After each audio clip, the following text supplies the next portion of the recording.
The house band Shadow Malice of the Warped Brew Tavern challenged the heroes to a battle of the bands.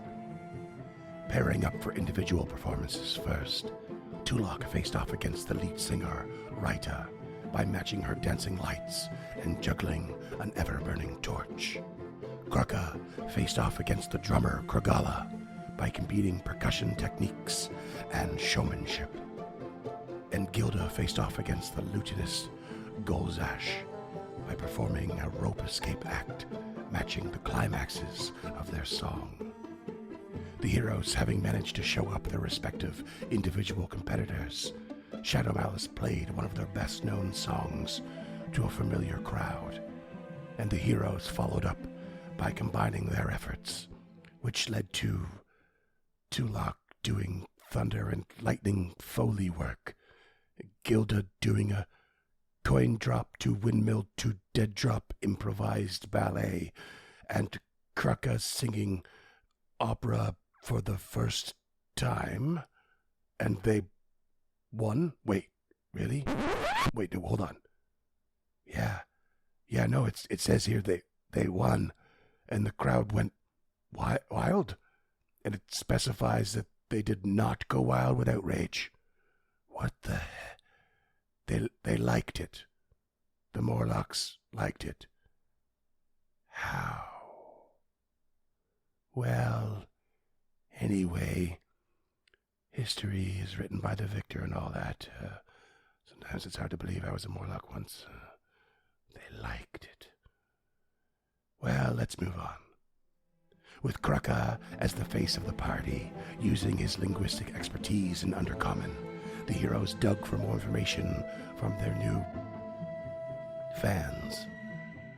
Without much luck, they decided to slip away, but just before they did, caught wind of someone imprisoned in the back room of the tavern.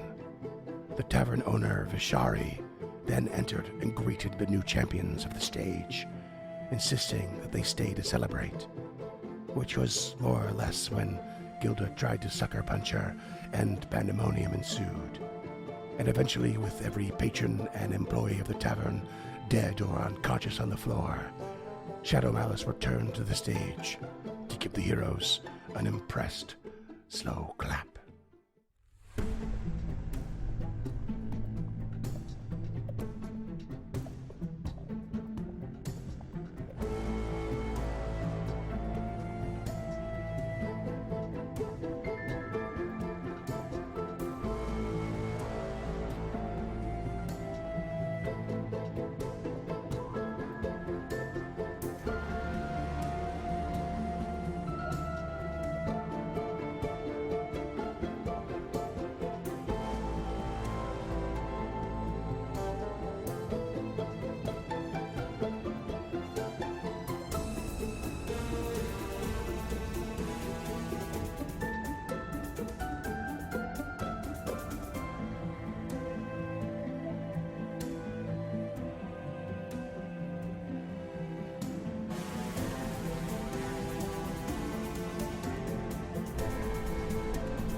And welcome back, listeners, to Stemming the Tide. It's me, your friend Scott, and we're kicking off another exciting adventure with me and my friends here. We got Duncan, we got Freeman, we got James, and we're Zoo in the Morning. and we're all the Zoo in the Morning. The petting zoo. All right, I'm fucking buzzing right now, guys. Y'all amped up? Y'all excited about something? You know what? I think I've been buzzing on the podcast before. It was when I was working outside of Starbucks and they just kept feeding us free Starbucks, and I was heavily caffeinated for that episode. Again? Well, we're back, baby, but this time it's Monster energy drinks. Ooh. I got a Ultra Fiesta sugar-free mango, and things are popping. Oh, that sounds like something from Idiocracy. And I'm the Rondo. president. It's got what plants crave. It's got what Scoots crave. Give it. You gotta give them water. What? Like out of the toilet? It got me wondering what y'all think about highly caffeinated beverages. Energy drinks, some people call them. Taurine. Tell me about it. Uh, I don't know much other than that there was a couple of flavors years ago that I used to love, and I was drinking way too many of them, like 3 tall boys a day minimum, and they were like cheap down the road at my store, and it was bad. What was your brand? I think it was the Mountain Dew one, Amped or something like that. Oof. And there was a couple color flavor ones that I really liked, but I had to cut myself off. I haven't touched an energy drink since I did. You got to get rid of those heart palpitations. It's weird because I don't really like sweet and like pop things at all, but for some reason there was these couple flavors that I just loved, and I just couldn't get enough of them. But like I won't go near like a Pepsi or a Coke or a Sprite. Like I don't like any of it. Yeah, weirdly, they don't each have 160 milligrams of caffeine. Yeah. I wonder if that might be it. But besides that, I mean, I have a habit of getting a cup of coffee when I get into work or when I go for breakfast, but I don't find myself to be terribly reliant on caffeine in general. Oh, it must be nice. Yeah, Duncan, you look like a guy who enjoys a heavy dose of caffeine in your life. Strung out is what you're saying? Yeah, I am chugging tepid coffee right now to get on to the hot pot of coffee that I delayed the recording of this podcast to brew at 9:30 p.m. That's the way. That's when you want to be drinking coffee. For those who don't know, Duncan is from the far East Coast. Yeah, as coasty as you get. There's an extra time zone out there in the Atlantic that most people don't even know about. Yeah. Yeah, I'm huge on the energy drinks. Well, used to be huge on the energy drinks. Now I like to limit myself to road trip energy drinks every now and then, but I still drink the NOS. You're NOS guy. Yeah. Is it because of your love of Fast and Furious? It is exactly. It's my love of family more than anything. Familia. Yeah. You can have any energy drink you want as long as it's a NOS. Oh yeah. Well, it's in the monster umbrella of families. I know that because I'm an avid hunter of energy drink deals at gas stations. So. James, big Jagerbomb guy or what? Is that what they're calling Red Bull and Jägermeister? Yeah, that's it. Yes, that's what the kids call it. I've done a couple of those in my day. I've done a couple of hand grenades, which are somehow worse. Mm-hmm. But I was in this bar What's the in hand London. grenade? Is that with like the cinnamon liqueur or something, like Goldschlager or something? No, it's Fireball. I think it's vodka and Jaeger, but you balance the two shots on top. So you pull the vodka so the Jaeger falls in. Yeah, you shoot the vodka and then you chug the whole thing. Gross. But at this bar in London, I did a bunch of what at the time were called Devil's Advocates, which were equal parts Red Bull and vodka. Mm. So I haven't had an energy drink in like 15 years. It's probably for the best. The technology has come. Yeah, I definitely got like heart palpitations. And I never liked the taste. I still don't like the taste. Like caffeine in general, I'm trying to wean myself off of to a degree. Like I still have a liter of coffee in the morning, but I don't do red eyes. I don't do any coffee after 10 a.m. anymore. It's all decaf tea because I just get jittery. I'm getting too old for that. Oh shit. yeah. I used to like a sugar-free Red Bull because the only way I could describe it is it's deliciously gross. I don't know what it is. It's just like a weird. It's like those medicines that you liked as a kid, like the banana penicillin and stuff. Yeah, it's kind of like that, but for adults and tastes like gross. medicine, but you don't quite hate it. Yeah. Like it would be sold as a tincture or a tonic in a bottle from a snake oil salesman. Yeah. Like 100 years ago. When I was fresh 19 was when I feel like Red Bull, like Jager bombs were becoming quite popular.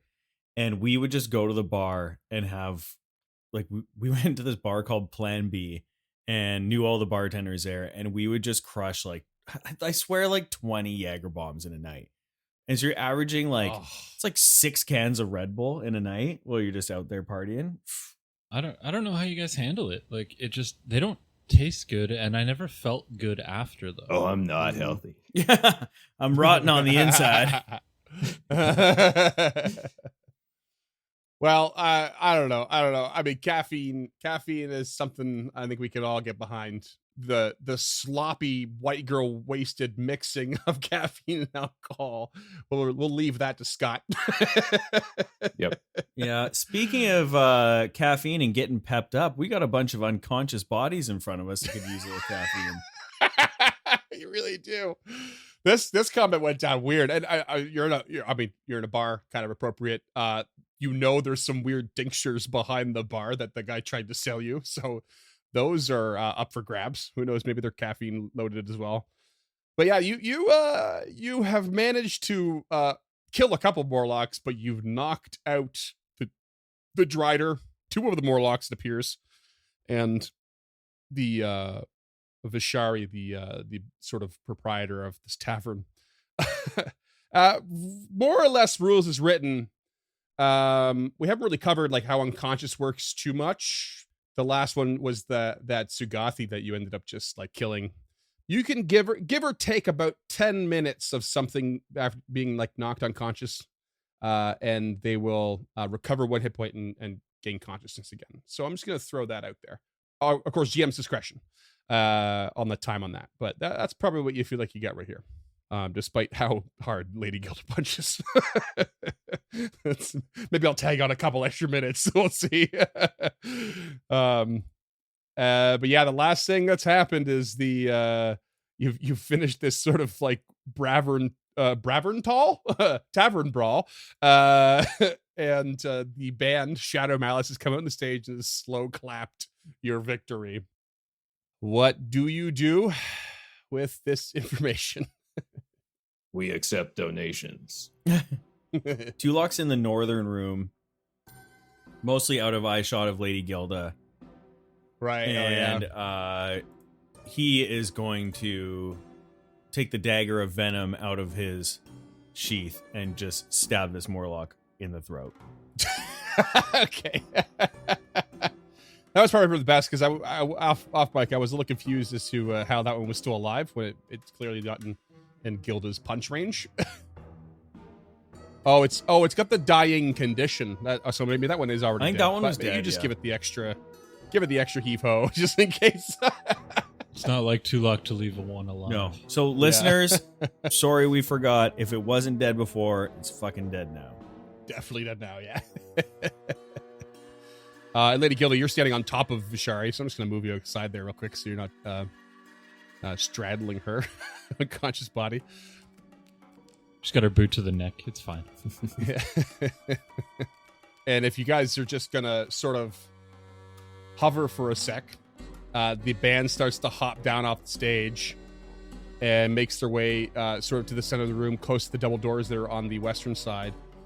And the singer, Rita, is just like kind of like smirking and says, "You guys are something else. I guess we're gonna hightail it. We'll have to find a new place for a regular gig. Hey, friends?" Kind of looking at her bandmates. Whoa. No. I was letting you finish out of respect, but the second that they said that, Tulok is stepping towards that northern door and has already told the skeletal champion to cut them off. Okay. Gilda gives you a questioning look of concern. Yeah. Well, and then Rita's like, "Huh? Hey, what gives?" I think we should just have a quick conversation before you consider going through those doors. Oh, yeah? Yeah, we're just going to start off. I'd like to know what are behind those doors and who might be behind there. Well, it's the way out, as far as we know. Out how? Out through the upper floors. So is there a You know, stairwell? we're not down? all just from down here. There's a couple hallways, and then it leads to the stairway that goes up. I'm going to make myself clear right now. I want you to tell me many, many details if you would like to leave without trouble right now. Because I don't know who's on the other side of that door, and we don't need another fight right now. All right. I see what you're getting at. We're not trying to bring someone in here to take you on. I mean, we could probably do it ourselves. But we're not interested. I would like to perception check on like a sense motive. 1, on if they're telling the truth about what's out there, and 2, I want to know if he actually thinks if he could kick our ass, because I don't believe that either. You get the feeling they're reasonably confident in their combat abilities. Maybe they would have fared better had they ambushed you with the rest of the people in the room, but they didn't. But as far as you can tell, Right is telling the truth. Okay, that's fine. I am sorry. It's just precautions. Perhaps we'll come with you to the stairwell that you say goes up, just to make sure you make it out. Okay. Well, if you want to escort us, I suppose. Anyone else got any issues with us leaving? Gilda's already moved to the back room and she's starting to do medicine checks on these injured folk. Okay. And while she's doing that, Kraka is silently killing the other knocked out creatures. Okay. So Raida, here's what happened. We gotta take this a little bit at a time here. Raida is going to awkwardly sidestep the skeletal champion because it hasn't moved yet, and just kind of gingerly put a hand on the door and cracks one of the doors. And the skeletal champion also slumps to the floor, by the way. Okay, now it's gone. Let's say that the time has probably passed for it to be. Okay, because you can keep sustaining, I think, but it's up to a minute or something. Yeah. Yeah, it's probably coming pretty close. And then Raida just like opens the door, gives you a look, like, see, it's fine, and then starts to walk out. And then Nox, the Theorbo player, follows suit, and then Kragala, the drummer, as well. And then last is Golzash, who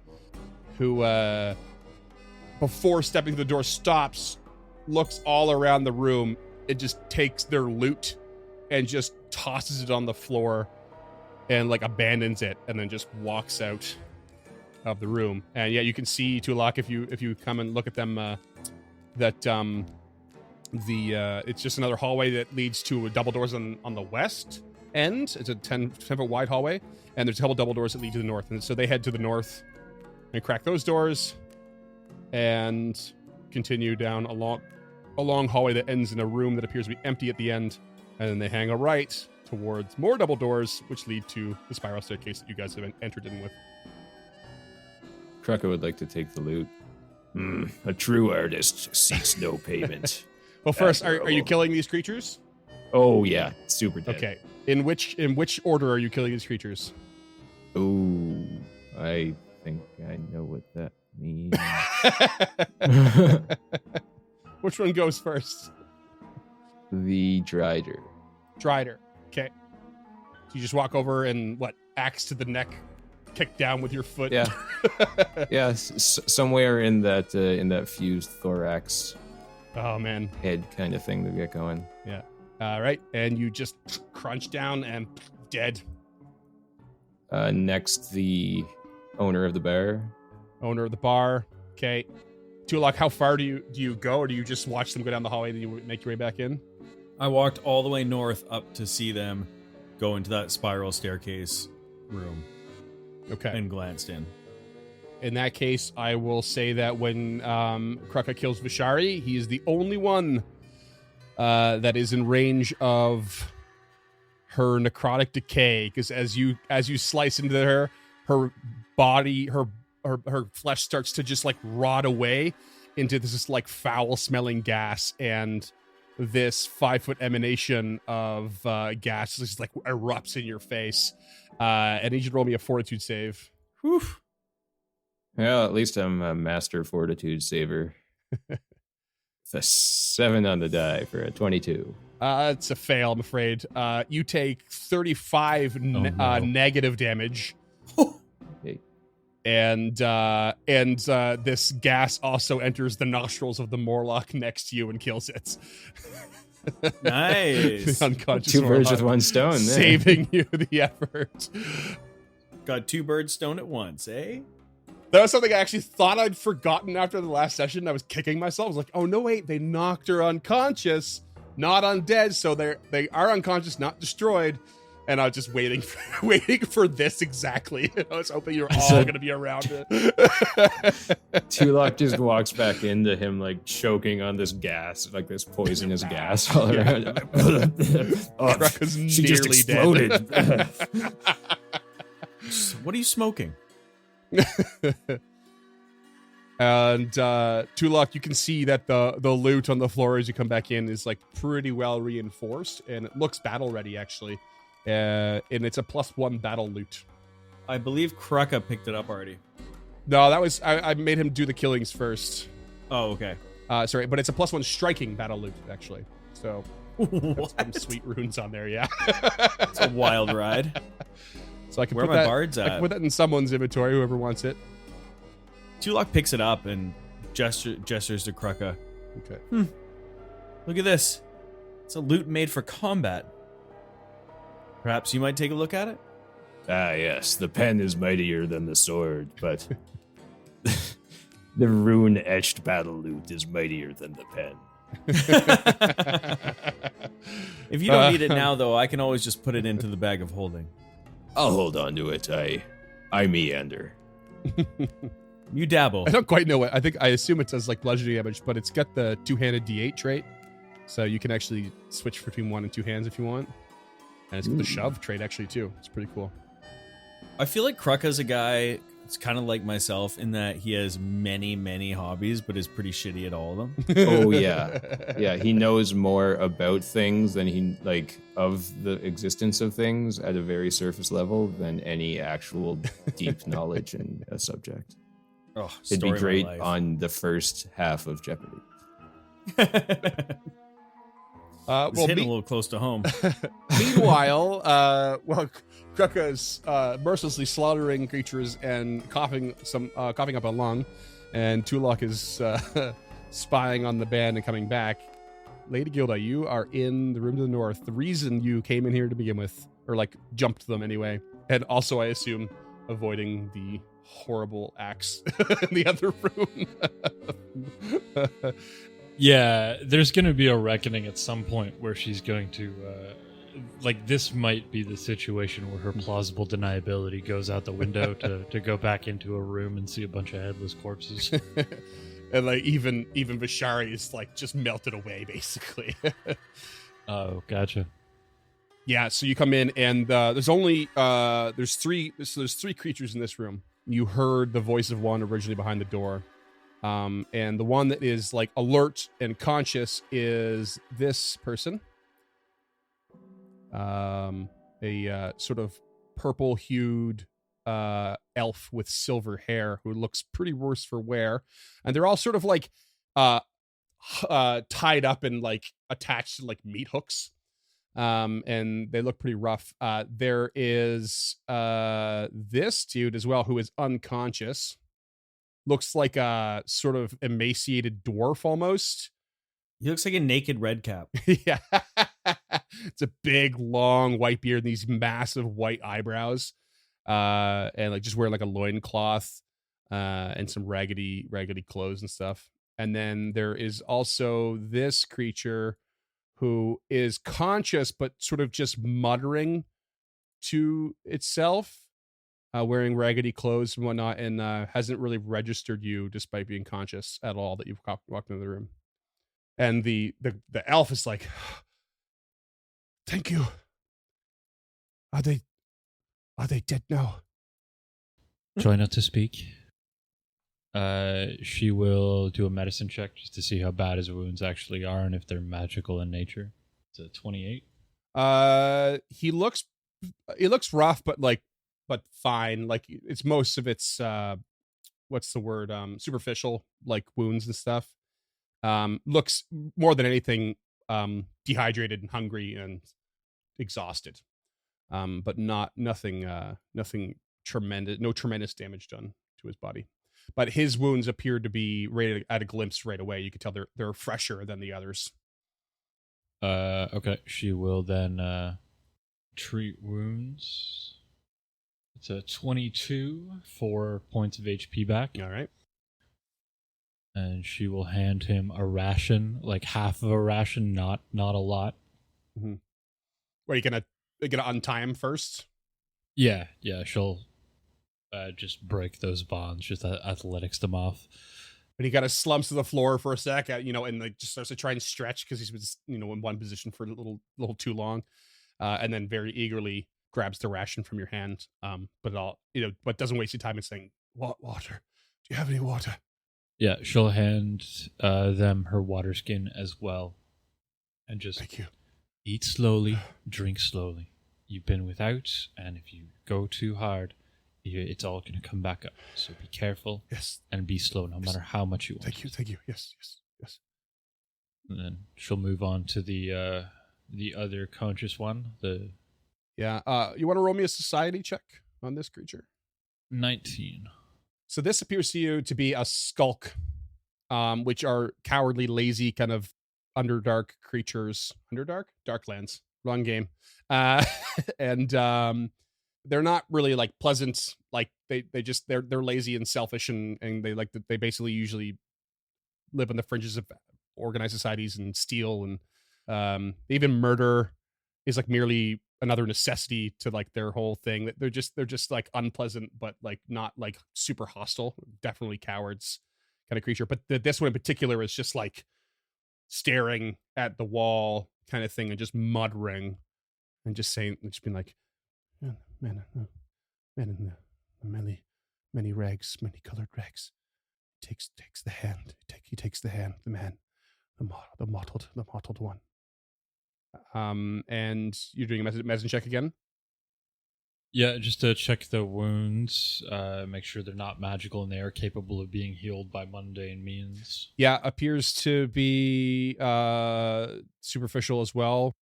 Not quite as new as the elf, and but you do notice right away that their right hand is missing, but it's appears to be healed over, but it's just gone. And what type of wounds have they sustained? Like, they just look like they've been beat up. They've been like punched and kicked and just abused, basically, bullied, Tenderized. exactly. Tenderized before they go into the oven. That's a 26 to treat wounds and 20 HP back. Yeah, the moment you touch the skull, it just like kind of like shies away from the touch, but still without looking at you, and then just lets you do whatever you want to do. It just doesn't pay attention to you at all. Okay. Then she will loose the bonds after the wounds have been dressed. Okay. And it just slumps to the side. It just continues its muttering about the hand had taken away the man, the motley rags, over and over. At that point, if she hears Tulok in here back, she'll call to Tulok. Mm-hmm. Tulok, we've got one in here who's has suffered some trauma, and they seem to be a little further rattled. What do you know of skulks and their anatomy? Is there something you can do to help them deal with this mentally, perhaps? And she'll move over to the dwarf-looking thing. You can roll me a society on that as well, if you like. 24. Okay, so this is actually a deep gnome, also known as the Svirfneblin. Ooh. Reclusive underground dwellers. This one appears probably has been here the longest. Very emaciated, in real rough shape, but just passed out. Okay, she will start with a lay on hands then. So that will just be 18 back if it accepts positive. Mm-hmm. And then she will do a medicine check. That's a 30, just to try and gauge its wounds, like if that lay on hands did anything, or if this creature is actually just too far gone. Yeah, I see. Like you lay on hands, and he just just wakes up from a slumber. I will. I'll kill him. I'll kill him. He just starts looking around and sees you, and just like probably med kit in hand, just blasted him with healing. He's like, what's happening? How are you? What language are they speaking? Well, at first it's Gnomish, but no one would know that. And then it switches to Undercommon when it sees another face. She shakes her head no, and then tries to treat wounds. And by the way, the elf spoke to you in Elven. And the other one is speaking Common. That will be another 9 to the deep gnome. Okay. And after treating the wounds, then she will then undo the bonds. And does Krucka speak Undercommon? Yes. I think Krucka's the only But one. while this is all going on, he's behind the bar. First, he's going to do a medicine check on himself because he's beat the fuck up. Yeah. Well, he kind of got his fill of talking to people before this whole fracas happened. So, 28, so he'll get 10 HP back, and which is not much, but it's something. And I'd like to search behind the bar, including that little thing of alchemical elixirs and whatnot. Maybe an elixir of crimson longhorns or something. Yeah, there's like the Boulderhead Bach, Spiderfoot Brew, Bravos Brew, Wine of the Blood, and a Sang Wine, which is a sanguine mutagen. And then you actually find 7 gold pieces as well. Sweet. On the bodies, you don't find anything except for with the Drider, who had a +1 composite longbow, a glaive, some arrows, and a book of crudely drawn drow pornography. Oh, wow. Well, I That know they were. which one of those She I was want, literally and just it's not standing the in the bar, glaive. like looking at it and just flipping through the pages when you guys came in. I respect that. Having the confidence to casually browse pornography. Not I giving mean, a she's fuck. the bouncer. Okay, so he's gonna take it all. Back to the others. So Tulok turns to this. Is it a drow? The Roll me a society. 22. Yes, it's drow. So Tulok approaches the drow and will begin speaking in Elven and says, "What is your name? How long have you been here for? Tell us what's happened. My name is Tulok, and these are my companions. Who are you?" And after taking a bit of a haul on the water skin, takes a deep breath. Gilda will then pass the water skin to the deep gnome. Okay. And, Reluctantly the gives other to you half of the ration. Yeah. So, my name is Falshi Orshendiel. I come from a small outpost of my people called Ildaris. Not sure how long I've been here. A week or so, maybe more. How did you end up here? How were you taken prisoner? I'm a scout for my people. I was out with 2 others, and we were out a bit farther than usual. We stumbled upon a couple of the Erdafons near Eldaris. Warlike people. Nasty. And, well, just like that owner of this so-called tavern. We were jumped and I was knocked unconscious. I woke up here. I can't explain how I came up so far. What was the noun that he used there? Not Ildaris, the other one? Like a small outpost? No.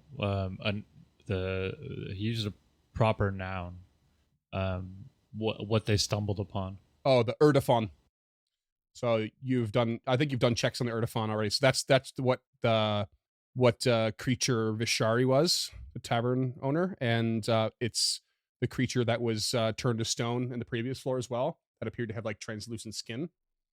They're basically like a warmongering kind of Darklands group of creatures. Okay. Vishari wasn't a Velstrix? Nope. No, because she's got like I'll show you the artwork again. Like she's got translucent skin, so you can see all the organs inside, and she's got like a lipless, like fanged face and a long tongue. Yeah. Right. With like got one with the basilisk blood and fought one earlier. What do you know of your companions here? I have been here the shortest amount of time. I think the gnome here has been the longest. Not much of a conversationalist, though, are you? And the guy just like grumbles. The skulk over there, I'm not so sure. She seems to have muttered only the whole time I've been here. She doesn't say anything to us. My friend here has released you from your bonds. I would hope that we can trust you not to turn us in at all, as you've been a prisoner yourself. Of course. Thank you. I have no ill will against you. In fact, I owe you my life. Should you come down to Eldaris, I recommend you visit. They do accept traitors at the settlement.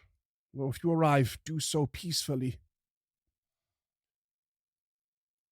And if I make my way back, I'll be sure they grant you access and a warm bed. What is your hope now? That we let you go and you go back down into the ground? Or would it be easier to go up and out? Oh, no. No, my people do not dwell on the surface. I will return to Eldaris as fast as I can. Tulok's confused because he doesn't know the fucking way. I've caught wind that from the errant whisperings and conversations of these Morlocks and the Erdefon that I am much closer to the surface than Eldaris.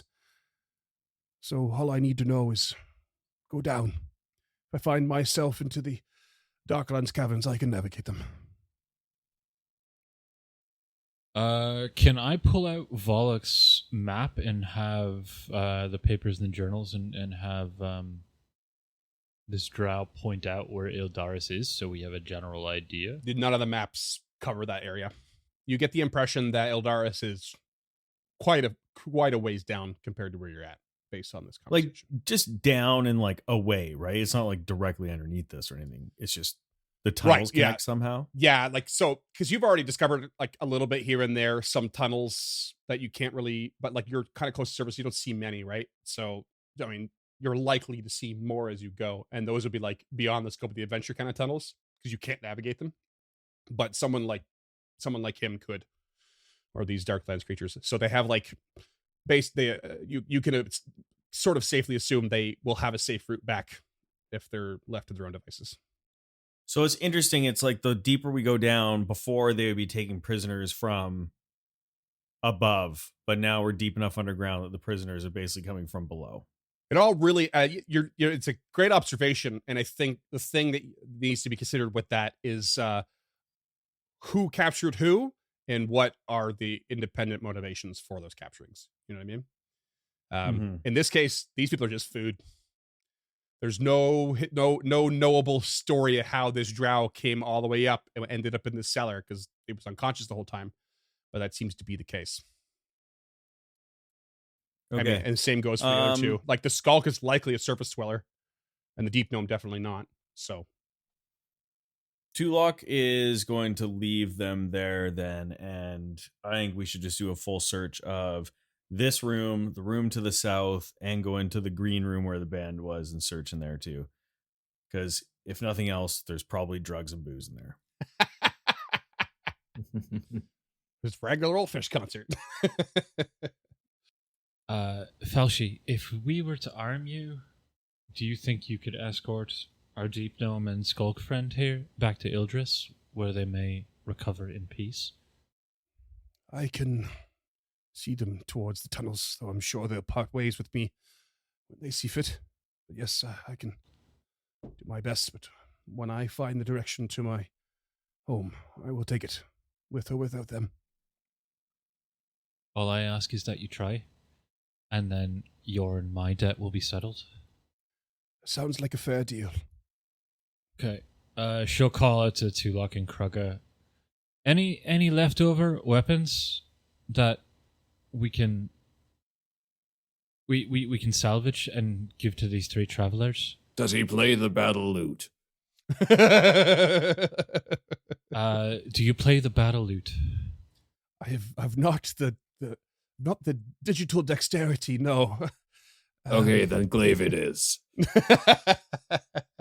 So while they search their room, Gilda will just alternate between treat wounds and lay on hands to get them as high in HP as she possibly can before they set out on their journey. And Kraka would like to nonchalantly try to get himself into that rotation because he's still really hurt. Yeah, I mean, I can roll for it if you want, but I feel like if we just take an hour, everybody will be fine. Yeah, we'll figure it out. So we've definitely spent a good 20 minutes so far, and then you're going to take another hour. Yeah, it'd be 30 so far, so an hour and a half, because treat wounds on each of them is 10 minutes. Okay, so I'll take another 10 on there. So coming around 1 in the afternoon. 1,300 hours. And that gives them a full hour to search the tavern or go down any hallways they want to go down. For sure, so. yeah. All right, so tavern is pretty scant other than what Kraka found. Tulok, you're going to pop into the backstage area.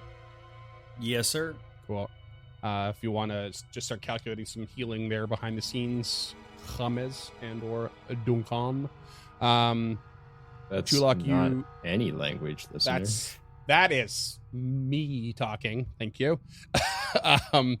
Yeah, you pop into the old backstage, and you can see there are various props that haven't been used for a long time. Things like, I don't know, juggling balls and sock puppets or some shit. And you can see someone someone's been sleeping on like a folded curtain in here. And the curtain's actually in surprisingly good condition. And you would suspect it would probably get some money out of it. It's probably worth about 10 gold. But it smells vaguely of body stink. It's not it needs to be aired out for sure. But it's 5 bulk. It's really heavy. It's a big, heavy curtain. What? There's just a 10 gold curtain randomly in the adventure path? Yep. It's made of velvet. Well, whatever, man. I got a fucking bag of holding. Give it to me. All right. I'll throw it in there. You should probably take what I took off that drider as well, because I didn't realize a glaive is 4 bulk. And yeah. Well, if you're leaving the glaive behind for them, you can just remove that. And then also take the composite bow, because that's also 4 bulk. Yeah. Yeah, we'll take all that.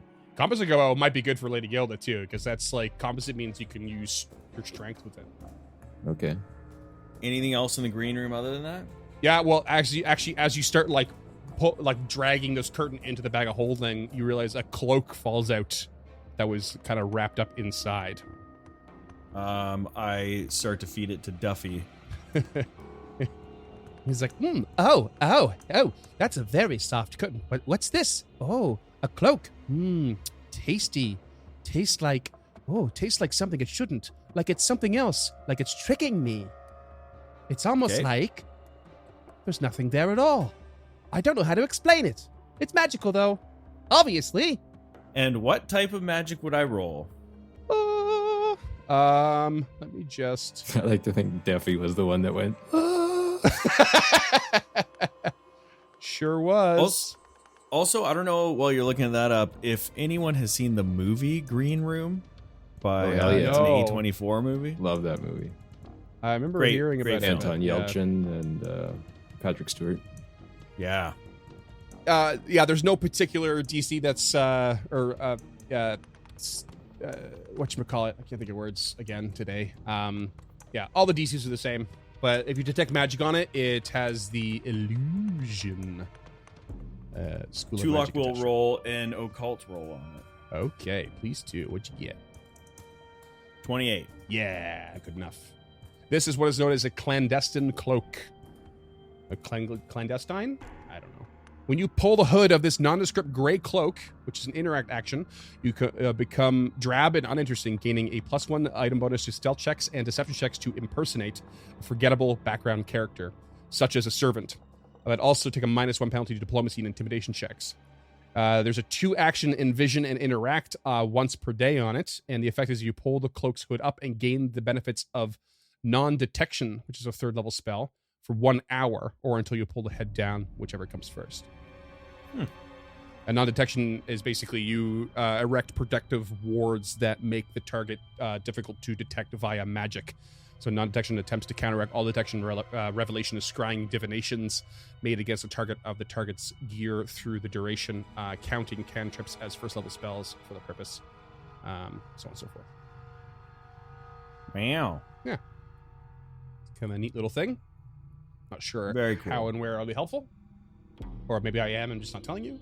But, you know. That's 130 HP after Krug is filled up to distribute between the three of them. Thank Nice. you. I'd like to take 7 of those.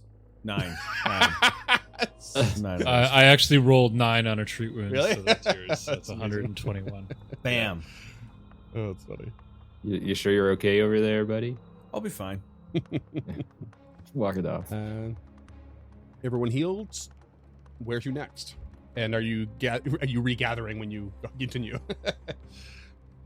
Well, I mean, Guild is going to try and arm these beings, but she doesn't have any weapons other than the cooperative blade currently, so...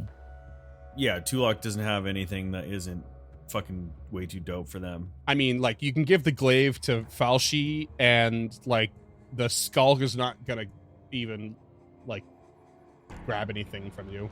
Doesn't care. Is totally distracted and muttering.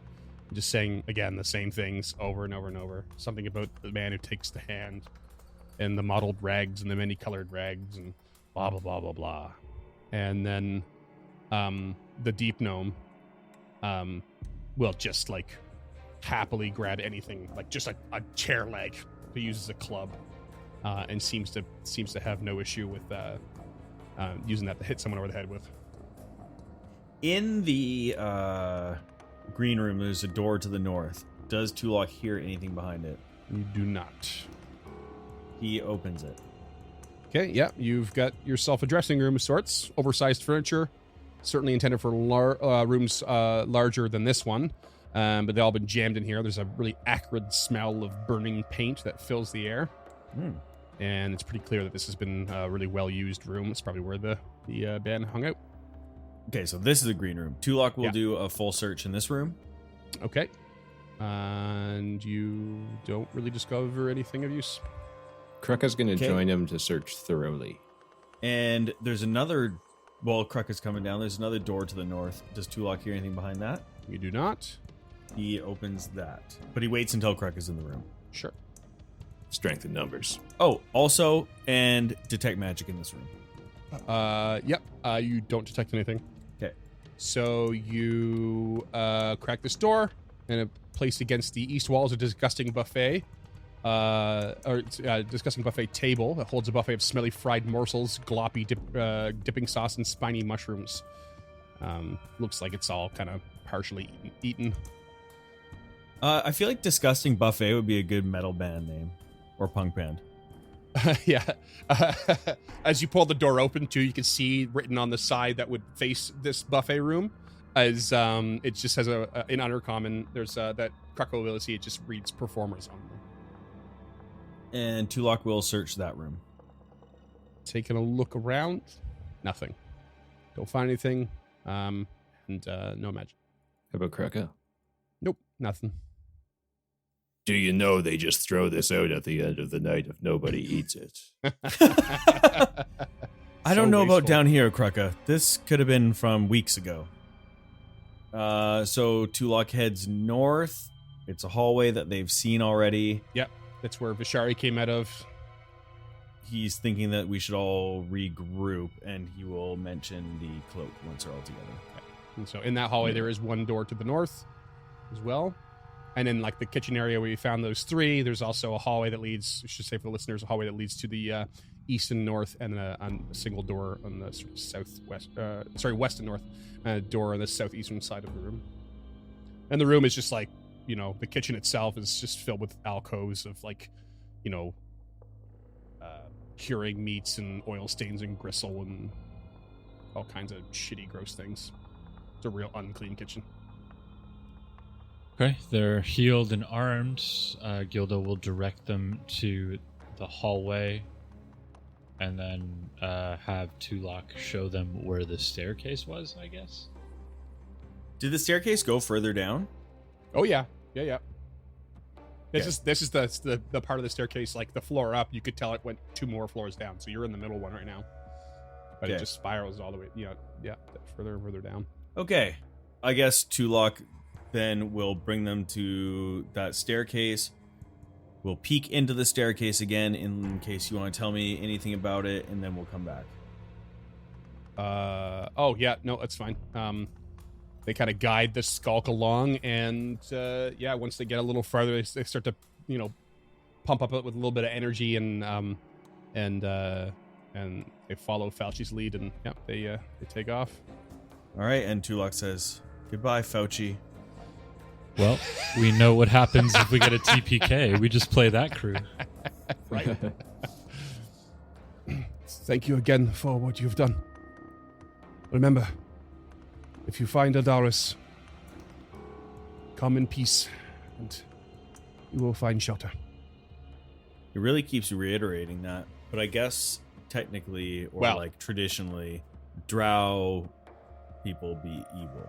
Yeah, so you can, given the changes in 2E and Galarian and all this stuff, you don't have to assume that they're just going to be evil, but you probably would assume they're militaristic. So coming in peace is more of like a respect and don't get yourself shot at the door kind of thing. Don't want to this is Sparta moment. Yeah, you get the feeling that he's probably not at liberty to actually tell you much about the place, but like you said, they accept traitors, come in peace, and he'll vouch for you. We're going to the Prancing Pony, and our business is our own. Did you just make that up, Scott?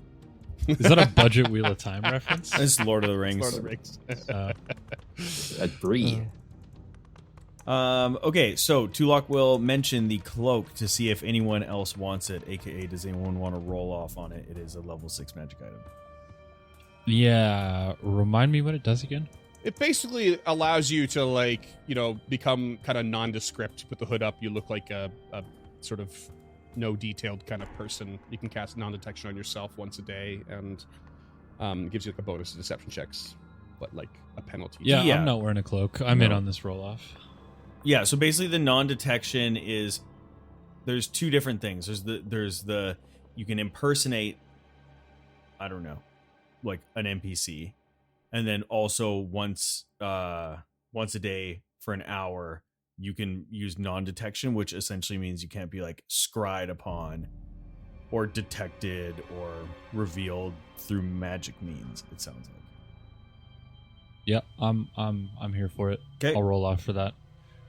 This could be a great option for Gilda's lack of stealth.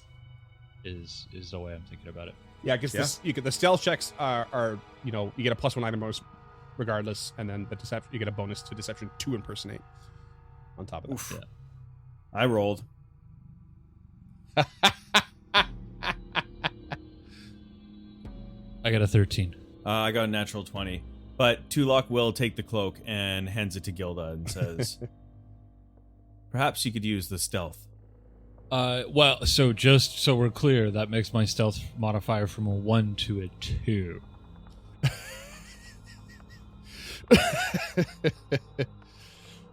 So, I mean, I'll take it, but just so you know what you're giving away for what. Whatever. It's fine.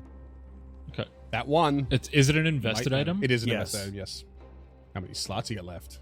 I got 4 left. Is that it? Yeah, I'm up to 6 already, so. Damn. Yeah, I mean, the hand wraps, the half plate, the hunter's brooch, the epaulets, the bracers, and the wayfinder. So, Oh yeah. why don't you just take it, Tulok? Because if I ever max out, that's going to be the first thing to go, I think. All right. Yeah, I know we just went over it, but the more I look at it, the less value I'm seeing in it for a Gilda. Like if it's just a +1 to stealth, then that's not a whole lot. The deception could be valuable, but we can always just trade the cloak off. It just takes like no time at all to invest in this system. So Don't forget too, you guys have a hat of disguise, a greater hat of disguise in the bag of holding as well, if you ever need it. Yeah, we do. we should just get Duffy to wear it, or Morlabin. He can just wear it and be physic for a few days. Oh. Okay, Gilda will open this this door in the kitchen. That's hopefully just a cupboard. Sure. Yeah, it's a storage room. Spare chairs and shelves filled with grimy bottles and poorly cleaned dishes, all about, and a door to the northeast. All the while taking the defend action, she will open this as quiet as possible to the point where I'm going to roll that trash stealth check. Okay. Tulok's gonna aid by being like, just make sure you lift while you jiggle. And aids. Okay. Yeah, you crack the door and you just see a room that it's got a few shelves and whatnot, and a whole bunch of like sort of pots and containers. But the whole thing appears to be covered in a sort of fuzzy yellow moss. It looks like it's more like focused on it's like really built up on the northeast corner of it's just 10 by 10 room. But it seems to have spread across the whole room in some way. Yep, that's coming to life. Kreka's going to want to search the room that they're in before they move it on. Yeah, you don't find anything of value. Tulok turns to Kreka and says, Kreka, have you seen anything like this in the woods? And points to the moss. Yellow. Color of the sun, let me think. And nature check, I think. Sure, yep. Let's do nature. Yeah, it's definitely this sort of fungal mold. You're not quite sure if it's mundane or not. Just mold in an unclean room. I've seen this before and would recommend cleaning the dishes. Foof, I feel metagamey. You didn't roll very well. Could go either way, really. You know? I mean, sometimes I'm like, it's mundane. What do I say here? Like, or it's not. And like, oh shit, what do I say here to make you think it is? Tulok's standing outside the room and would like to roll a perception check just to see if there's anything that he can see from there that would be worth money. Nope, nothing you can spot. Tulok leaves the room. Wait, but if we think that it's mundane, Tulok's gonna fucking step in and search the room. Okay, Tulok, you're gonna step in. Yeah, if Kreka says it's mundane. I said it might be mundane. You step in, and sure enough, there is a chain reaction of spores just go as you disturb some of the mold at your feet, and it gets bigger and bigger as it goes. And I need you to roll me a fortitude save as these spores enter your lungs very quickly. I'm going to use a hero point. I rolled a 15. Okay.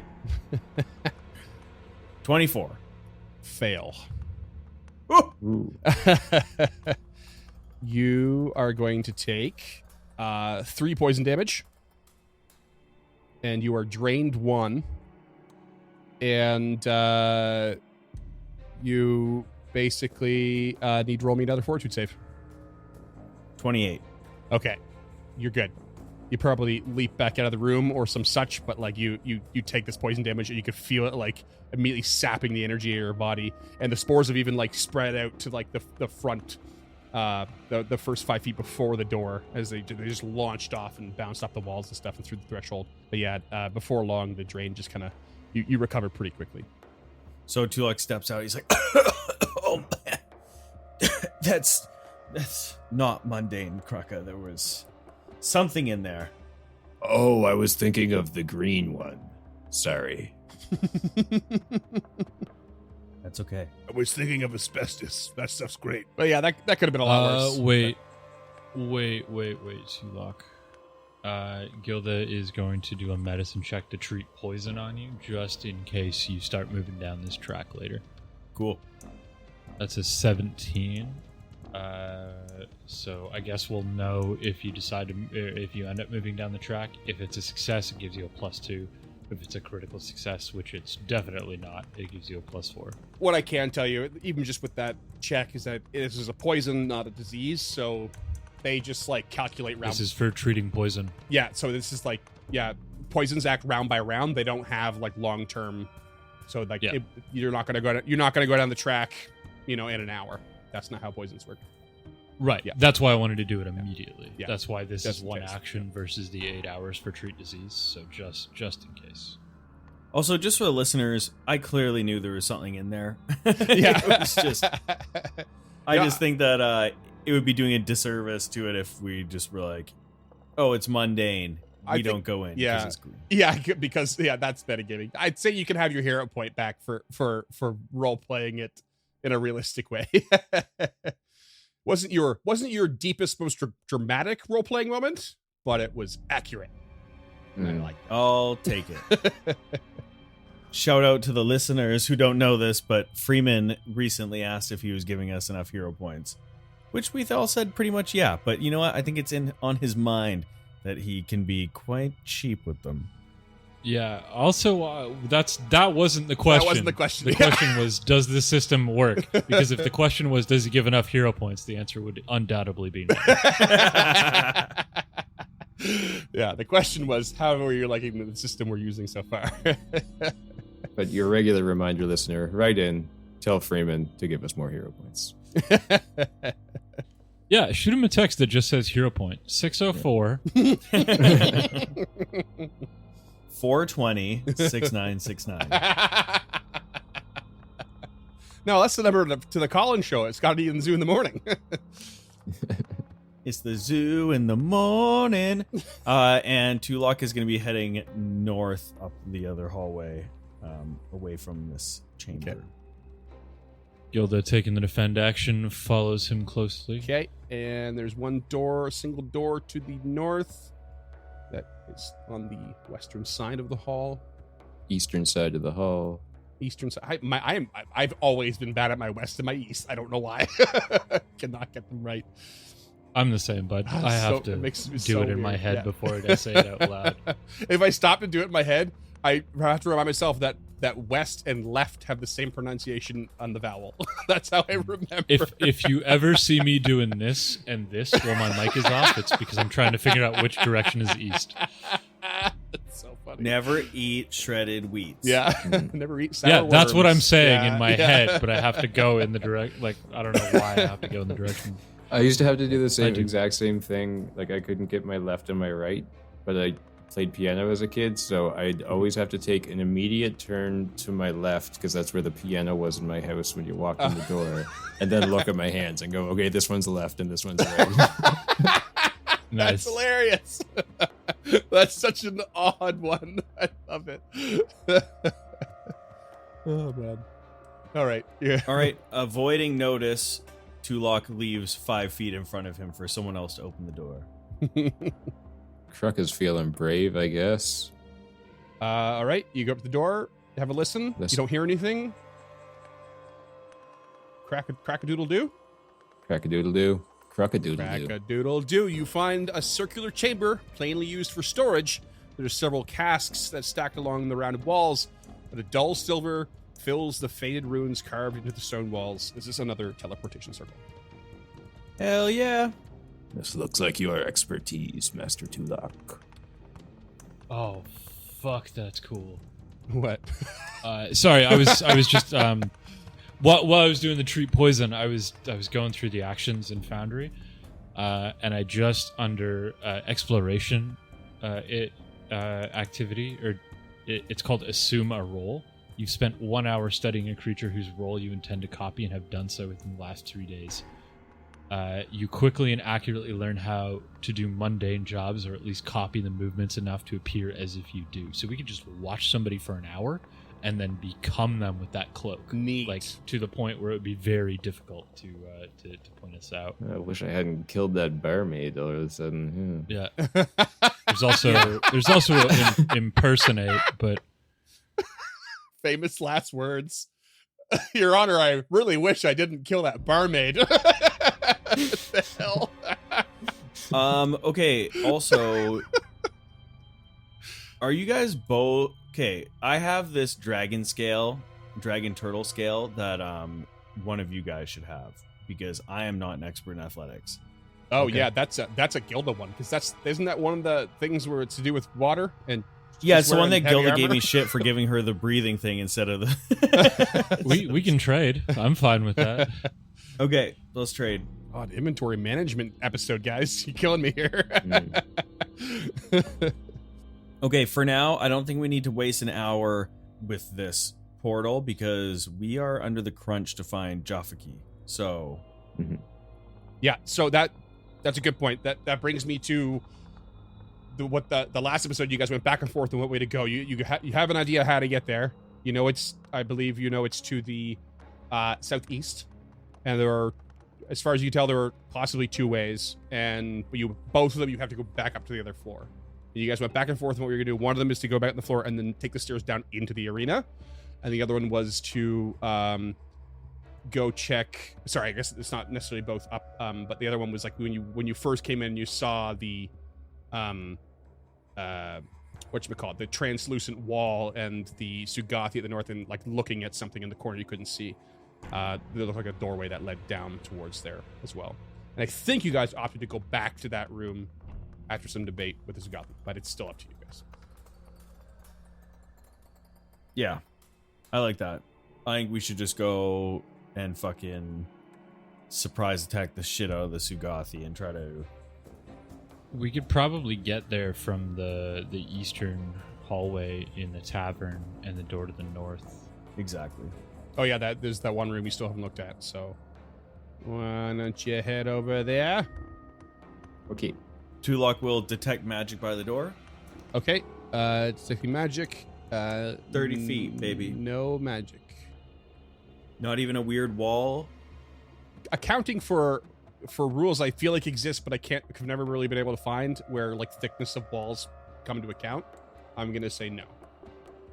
Well, I don't think thickness of walls counts at all. I think it does to a degree. You also don't know how thick the walls are. Exactly. It's 30 feet. But then I'm saying It's no. like, okay, all right, okay. Shout out to rules as written. Because like there are certain things that like like a thick door is not going to count, and like but there are certain things in the game that like things have to be lead lined in order to stop you, or after this many feet of thickness, like you don't really get through in detection and stuff like that. So that's what I'm accounting for a little bit. Trying to keep it in the immediate vicinity so that it's actually not too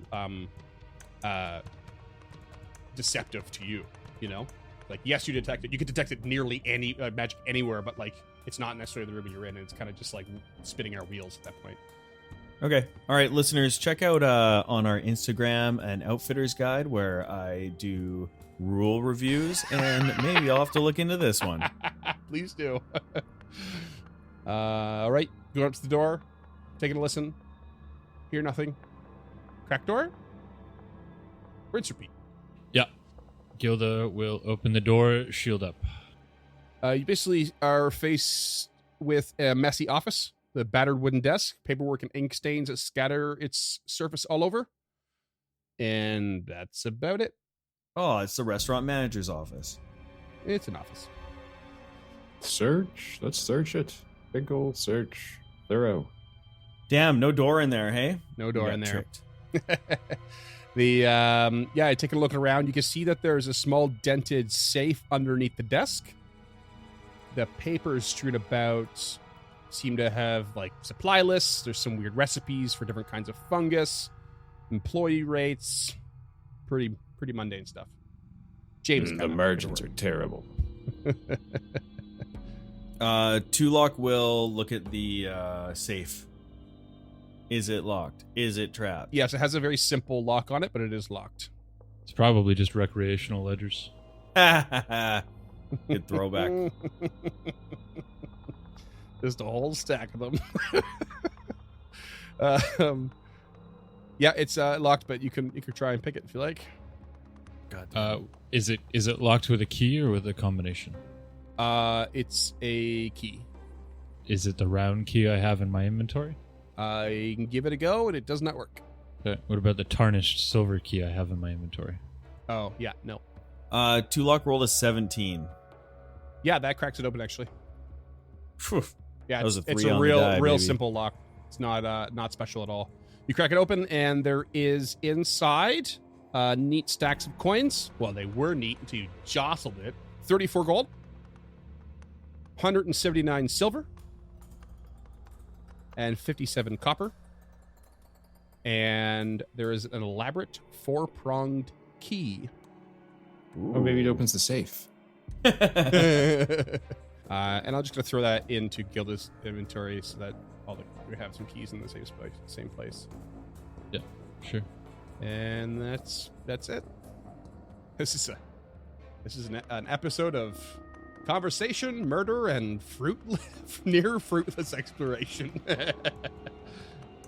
So Gilda would kind of have a sense of direction based on the Wayfinder's compass underground. Mm-hmm. So she wants to specifically investigate this wall. Okay. For like a secret passageway into that hallway. Sure. Yeah, you go give it a little looky-loo, and you don't find anything.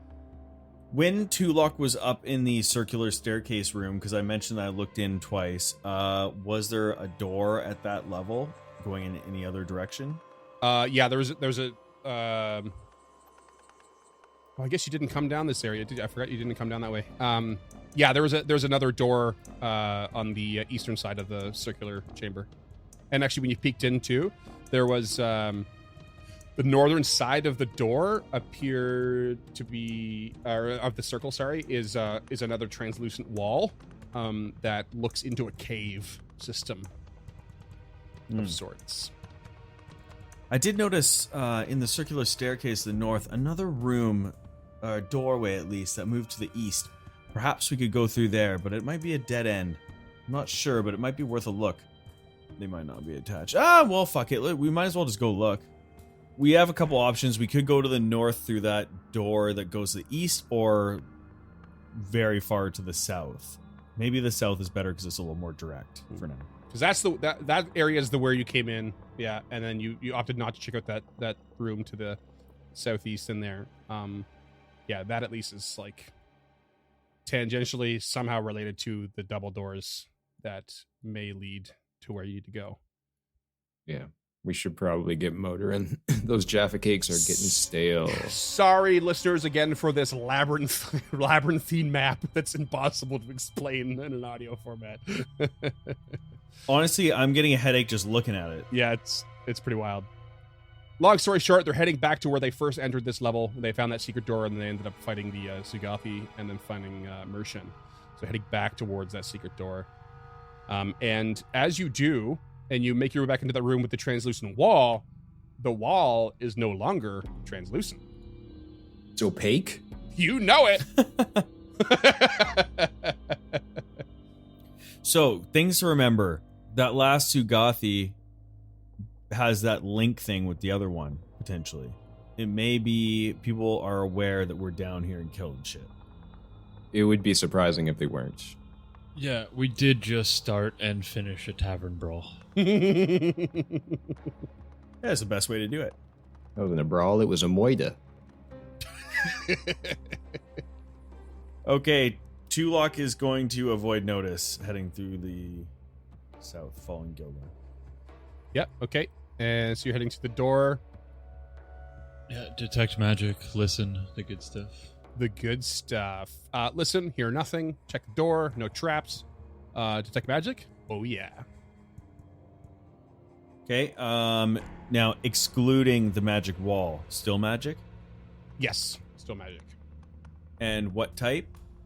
That one would be transmutation. Okay, and I can also pinpoint to the 5-foot cube. Coming in. It's heightened now, so I can pinpoint to like a 5-foot cube where it is. Where? Yeah, you can look at the square that the magic is in. Okay, I see what you're saying. Okay. I was, okay, yeah. Yeah, sure. So you feel several options in the room ahead of you. Okay, fair enough. Tulok is just going to say, there's quite a bit of magic in there. Transmutation, I believe, so keep your head up. You feel a combination of transmutation and evocation. Pop it. Pop the door, and you see a 10x10 room with cluttered tools, scraps of wood, furniture is haphazardly stacked in the cramped space. Shield up, she takes a step in. Basically seems to be a storage closet of some kind. Before Gilda touches anything, does Tulok think Or is there any way to tell if there would be a mimic in this room? That is a very good question. Let me just double check the actual monster ability on the mimic. Yeah, you can basically roll a perception check against its deception DC for its mimic object. If Tulak points out that that's what this could possibly be, I think we're all going to roll perception. Yeah. All right. Mm-hmm. It's a 22 for Gilda to start it off. 25. 16. None of you detect anything mimic-like. Gilda will step 5 foot to the south to give the boys room to work. Tulak steps in and now would like to search for those magic items. Okay. Crockett would like to search the walls. Give me a perception check. 23. To start, you find, as you're searching around, you find 2 vials of green liquid that don't appear to be magical. Oh. They are alchemical. Oh. So crafting check on that to figure out what it is, if someone wants to. Crockett will take those. Sure. 17 for the first one, the 2 on the die. I'm afraid you don't know what it is. But they appear to be identical, so you don't know what either of them are. Okay.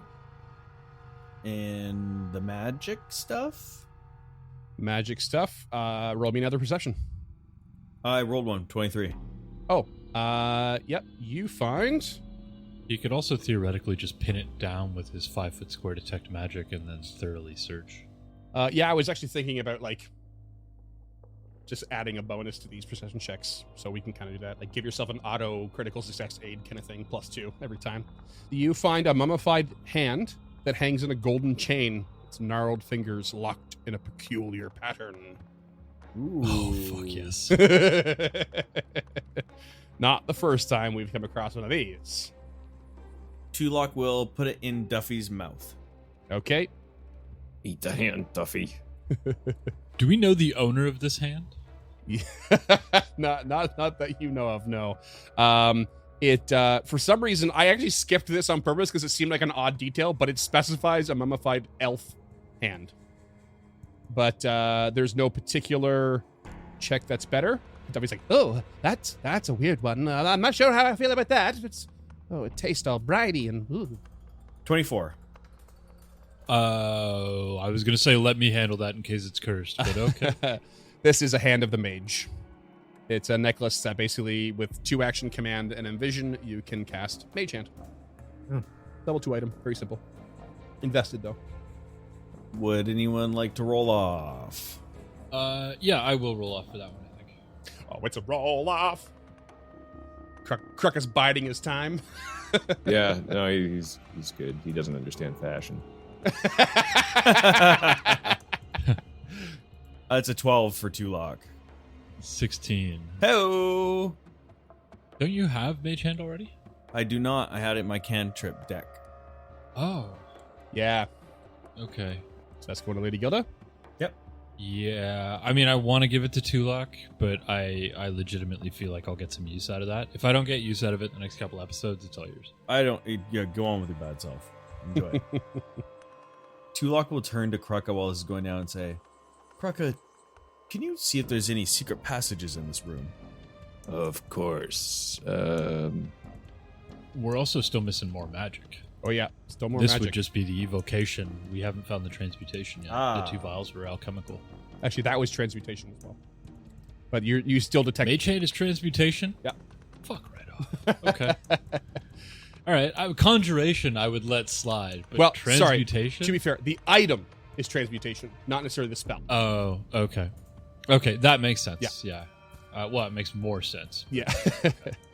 Yeah, you still detect more transmutation and evocation in the room. I will look for it. All right, roll me another Perceptione. 25. Okay, you find a little metal grasshopper studded with emeralds. That's usually clasped to the legs of a suit of armor. Tulak puts that in Duffy's mouth. Oh, I absolutely love crickets and such. Oh, but it doesn't taste like that at all. It's metal and weird, and it scratches my throat. No particular, school of magic or whatever. Are you implying that our sock puppet backpack has taste buds? That, according to the request of Head Reaver, yes. Okay. Just checking. The detail of our patron was that it always tastes like something. Give something back. It. This is a talisman known as an emerald grasshopper. So you can fix it to your armor, which takes 10 minutes.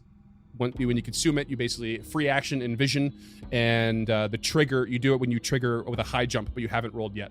You have to be an expert in athletics, and then when you activate it, you succeed at the athletics check. You leap up to 50 feet vertically and up to 10 feet horizontally. If you critically succeed, you leap up to 75 feet vertically and 20 feet horizontally. It's a massive jump. It's huge. If you don't end your jump in solid ground, you flutter in the air until the end of your turn, then fall harmlessly at a rate of 60 feet per round until you reach the ground. Whoa. So it basically comes with slow fall included, basically. Yeah. You can just slide that into my inventory. Yeah, I think. No for Krucka? Well, I'm the only one who can use it. Yeah, Krucka's only trained in athletics. Oh. All I right. mean, it doesn't mean he still can't be a dick about it. Yeah, well, has he been a dick about anything yet? Just remember, you got to affix these beforehand. Yeah, so she's just going to spend 10 minutes of fixing it now while you guys are searching for, theoretically, the last There you go. piece of magical treasure. Cool. All right. Roll me another perception. 13 for me. Having a hard time finding this last object. Crocker, you want to give it a go?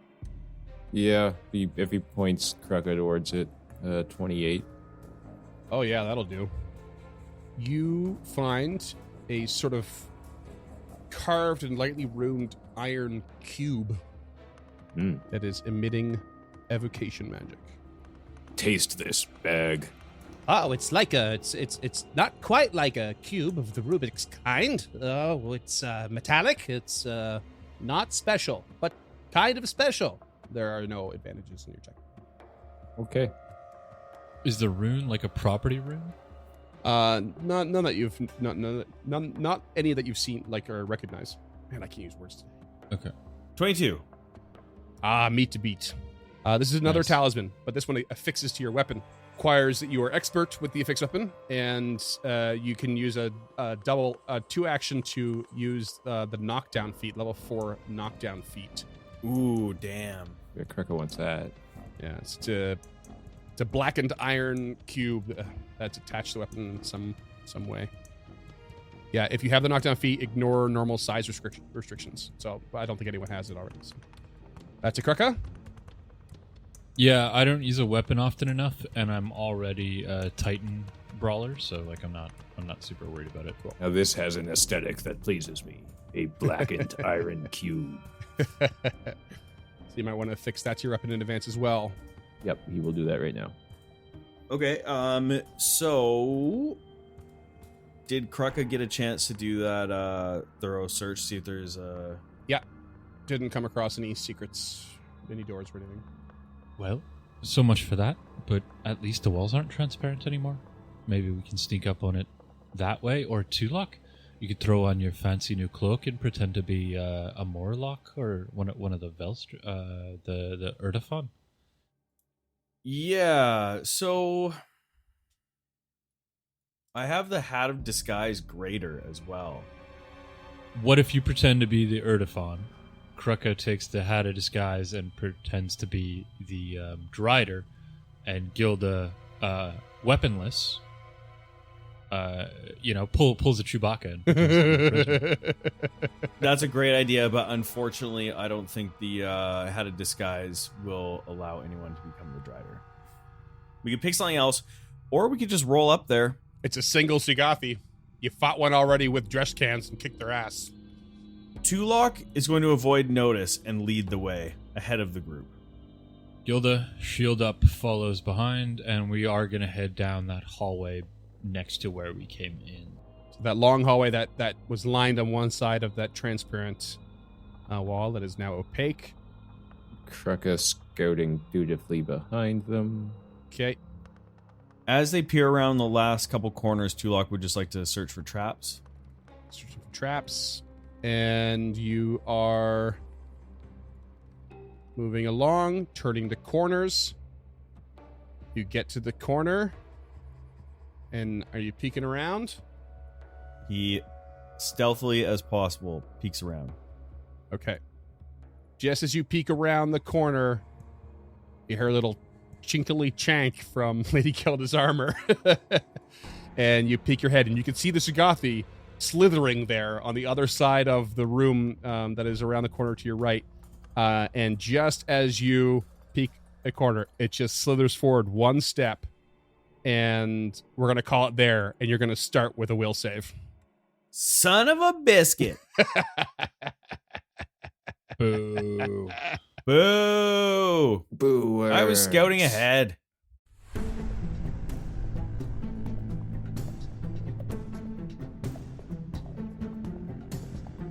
Stemming the Tide is an actual play podcast of the Adventure Path Abomination Vaults and is produced by the Uncharted North Network. Stemming the Tide uses trademarks and/or copyrights owned by Paizo Inc., used under Paizo's community use policy. We are expressly prohibited from charging you to use or access this content. Stemming the Tide is not published, endorsed, or specifically approved by Paizo. For more information about Paizo Inc. and Paizo products, visit paizo.com. Music is composed by Will Savino and artwork by Greyhood. Stemming the Tide is recorded remotely using Foundry Virtual Tabletop. If you wish to connect with us or support this project and projects to come, we can be found at unchartednorth.ca, patreon.com/unchartednorth, and on all major social media platforms. Links to all credits can be found in the episode description and our website. Thanks for tuning in.